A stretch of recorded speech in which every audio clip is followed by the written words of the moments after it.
Assalamualaikum warahmatullahi wabarakatuh. Innal hamdalillah nahmaduhu wa nasta'inuhu wa nastaghfiruh. Alhamdulillah anak-anak sekalian, kelas 8 kita bisa bertemu kembali dalam pembelajaran jarak jauh. Kali ini Bapak akan membahas bab 4 pada semester genap, yaitu mengenai semangat kebangkitan nasional tahun 1908. Setelah kalian mengikuti pembelajaran ini, maka diharapkan kalian mampu mendeskripsikan makna kebangkitan nasional, kemudian nilai dan semangat dari kebangkitan nasional. Selain itu, menjadi siswa yang memiliki rasa ingin tahu, teliti, mandiri, dan bertanggung jawab. Terkait dengan semangat kebangkitan nasional ini, ada 3 hal yang secara umum nanti kita akan bahas. Yang pertama, kondisi bangsa Indonesia sebelum tahun 1908. Kemudian yang kedua, perintis kebangkitan nasional dalam perjuangan kemerdekaan. Dan yang ketiga, mewujudkan persatuan dan kebanggaan sebagai bangsa, wujud nilai kebangkitan nasional.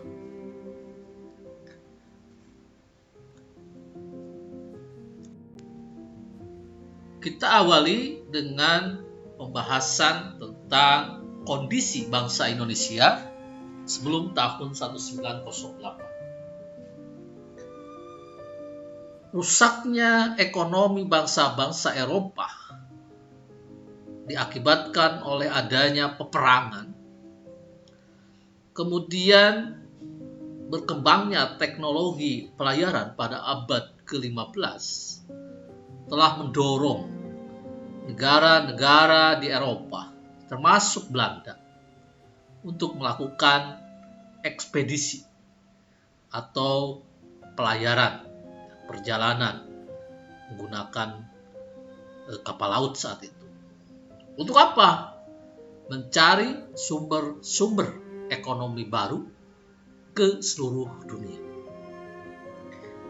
Jadi di Eropa saat itu terjadi peperangan yang sangat lama. Dampaknya kondisi ekonomi di negara-negara Eropa itu mengalami kerusakan atau krisis. Nah, sehingga mendorong mereka melakukan suatu perjalanan, pelayaran. Nah, ekspedisi ini banyak menemukan sumber-sumber ekonomi dan lahan baru untuk dilakukannya perdagangan. Namun ternyata bangsa-bangsa Eropa itu pada perjalanannya tidak hanya sekedar melakukan perdagangan.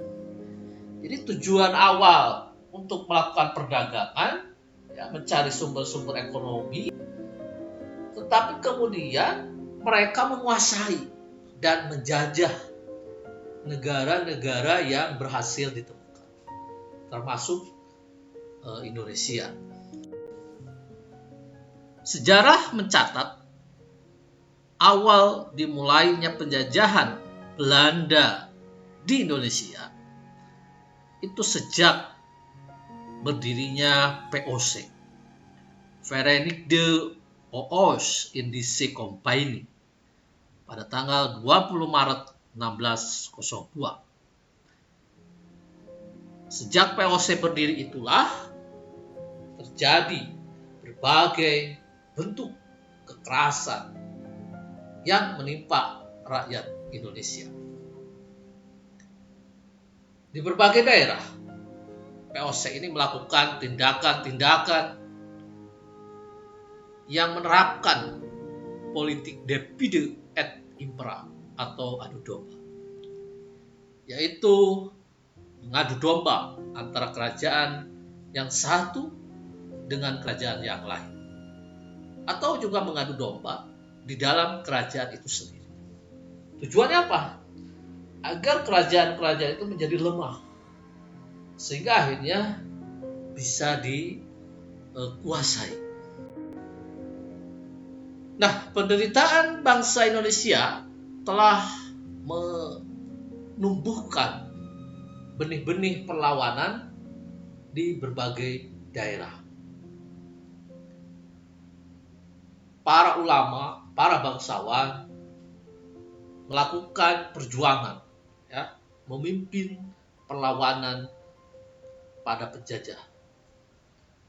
Kita mencatat ada Sultan Hasanuddin di Sulawesi Selatan, kemudian Tuanku Imam Bonjol di Sumatera Barat, Pangeran Diponegoro di Jawa Tengah, dan tokoh-tokoh lainnya. Mereka memimpin perjuangan melawan penjajah. Namun saat itu, perjuangan mengusir penjajah belum berhasil. Hal ini disebabkan karena perjuangan yang dilakukan masih bersifat kedaerahan dan belum terorganisasi secara modern. Jadi Sultan Hasanuddin hanya melakukan perlawanan di Sulawesi Selatan saja. Tuanku Imam Bonjol di Sumatera Barat, Pangeran Diponegoro di Jawa Tengah. Belum ada persatuan di antara mereka. Begitu pula dalam memperjuangkan kemerdekaan itu masih bersifat tradisional, belum diorganisasikan secara baik, secara modern. Ketika Belanda menjajah Indonesia, ada kebijakan yang dilakukan, dan ini mengakibatkan penderitaan rakyat semakin merajalela. Kerja paksa atau kerja rodi dan tanam paksa merupakan salah satu kebijakan dari Belanda yang sangat merugikan rakyat kita.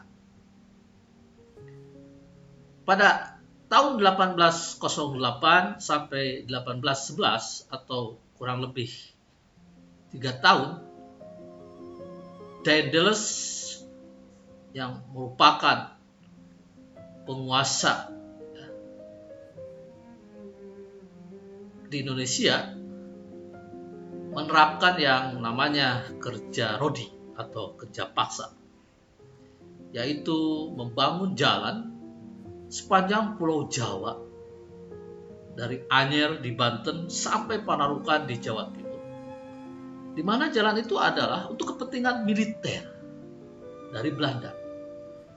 Nah, kebijakan ini membuat rakyat makin menderita. Tercatat dalam sejarah begitu banyak rakyat Indonesia yang meninggal kelaparan saat membangun jalan tersebut. Jadi rakyat tidak dikasih upah yang layak, tidak diberi makan, sehingga tentu banyak yang meninggal dunia. Kebijakan lain yang tidak kalah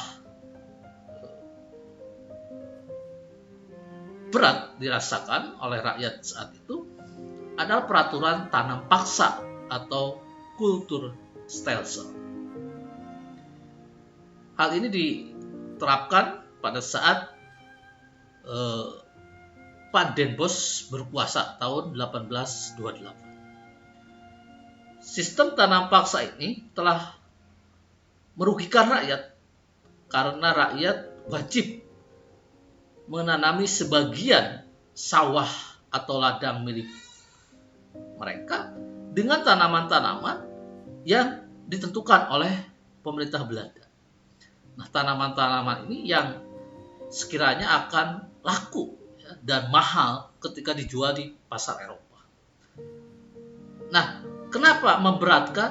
Kenapa menyengsarakan? Karena hasilnya diserahkan kepada Belanda. Jadi rakyat yang menanam, rakyat yang merawat tanaman itu dari awal sampai akhir, ketika sudah panen harus diserahkan kepada Belanda. Ini sangat merugikan. Sehingga tanam paksa ini telah menimbulkan rakyat itu tidak hanya diperas tenaganya saja, melainkan juga kekayaannya dirampas, dan hal ini tentu menyebabkan banyak sekali rakyat yang jatuh miskin. Ini adalah dokumentasi dari kerja paksa, sedangkan di bawah ini adalah dokumentasi tanam paksa. Kemudian foto yang sebelah kiri ini adalah Daedalus yang fenomena, dan yang sebelah kanan yaitu Gubernur Jenderal Hindia Belanda Van den Bosch. Penderitaan yang berkepanjangan yang dialami oleh rakyat Indonesia dalam perkembangannya telah menyadarkan beberapa tokoh Belanda yang sempat tinggal di Indonesia untuk memiliki satu kepedulian. Nah, di antara tokoh-tokoh itu yang terkenal ada 3 orang. Yang pertama Baron van Houvel, kemudian yang kedua Edward Douwes Dekker atau lebih dikenal dengan Multatuli, dan yang ketiga adalah Mr. Van Deventer. Siapa Baron van Houvel ini? Ia adalah mantan pendeta yang menyaksikan langsung bagaimana penderitaan rakyat akibat dari tanam paksa. Dalam perkembangannya, Baron van Houvel ini melakukan kritikan terhadap pemerintah Belanda. Kemudian tokoh yang kedua yaitu Edward Douwes Dekker. Ia memiliki nama samaran Multatuli, seorang Belanda yang begitu simpati terhadap nasib rakyat Indonesia saat itu.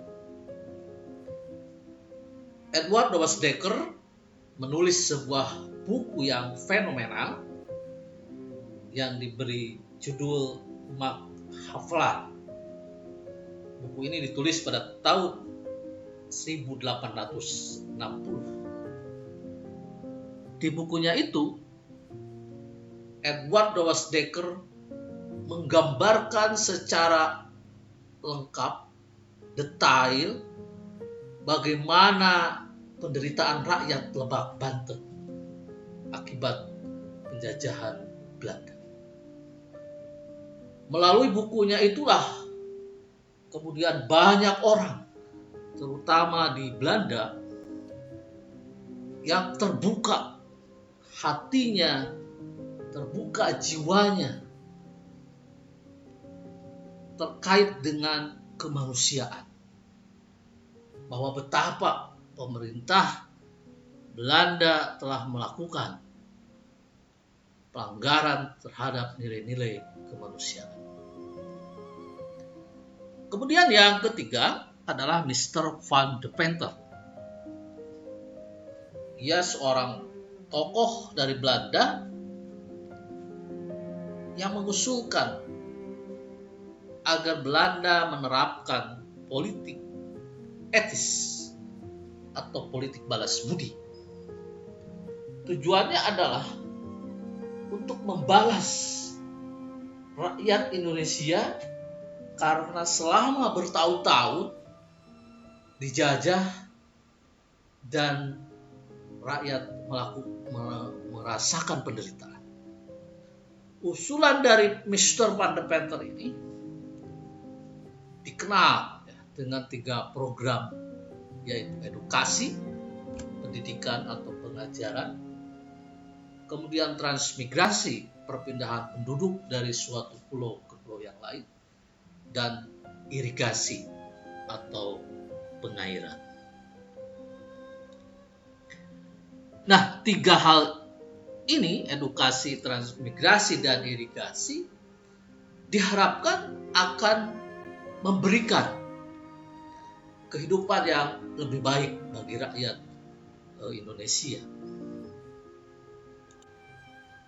Namun, dalam perkembangannya, dalam kenyataannya, apa yang diusulkan oleh Mr. Van de Venter itu, bahwa politik balas budi untuk kepentingan rakyat Indonesia, ternyata kebalikannya. Bukan untuk kepentingan rakyat Indonesia, melainkan untuk kepentingan pemerintah Belanda. Sebagai contoh, irigasi atau pengairan dibangun, tetapi bukan untuk kepentingan pengairan rakyat, tetapi kepentingan pengairan perkebunan milik Belanda. Begitu pula pembangunan sekolah atau edukasi, yang pada awalnya gagasan dari Mr. Van de Venter agar rakyat Indonesia memiliki pengetahuan cerdas, tetapi pada perkembangannya hanya digunakan untuk menyediakan tenaga kerja yang terampil dan murah.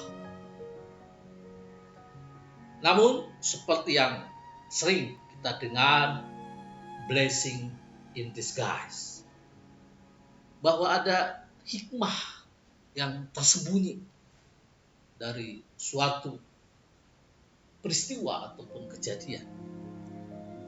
Maka di sisi lain, pembangunan sekolah pada akhirnya melahirkan dampak positif bagi bangsa Indonesia, yaitu munculnya masyarakat terdidik atau mulai memiliki pemahaman dan kesadaran akan kondisi bangsa Indonesia yang sebenarnya. Bangsa Indonesia saat itu kita tahu kondisinya begitu bodoh, terbelakang, dan kemiskinan merajalela akibat penjajahan yang begitu lama. Nah, mereka yang mengenyam pendidikan dan sadar akan nasib bangsanya, selanjutnya mereka menjadi tokoh-tokoh kebangkitan nasional. Demikianlah pembahasan pada pertemuan kita kali ini. Terima kasih atas perhatiannya. Jika di antara kalian ada yang ingin bertanya, persilakan menghubungi alamat email Bapak, nomor WA, dan website yang telah Bapak tulis melalui tayangan ini. Sekali lagi terima kasih dan mohon maaf. Assalamualaikum warahmatullahi wabarakatuh.